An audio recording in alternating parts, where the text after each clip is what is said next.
Nem annyira pörög a narancs. Ezért most narancssárga puskát vettünk.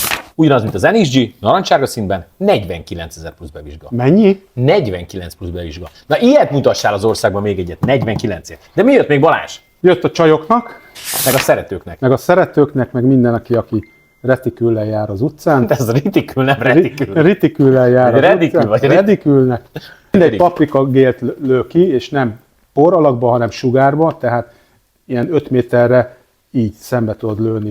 És nincs ráhatással a szél. támadott, igen. QAB, Pisztelle, Gringaz az Airsoftosoknak, PLB. Igen, pisztelle. Most már annyi pisztellünk van, hogy lassan utolérjük vele magunkat. Igen. És most sok... Várj! Ja, hát meg jött a konverziós kit a TR68-hoz. Van TR50-hez is. TR50-hez Zora, is. váltámaszos lesz. És most mondjuk az Impax pisztolyt, tudom, hogy sokan sorba állnak, mert sok rendelés van benne, de egyszerűen nem tudunk annyit rendelni, hogy ne vinnétek el. De miért? Megmondja most a piért. Mert 80 000 plusz bevizsga, az is a legolcsóbb nálunk. Na jó, menjünk.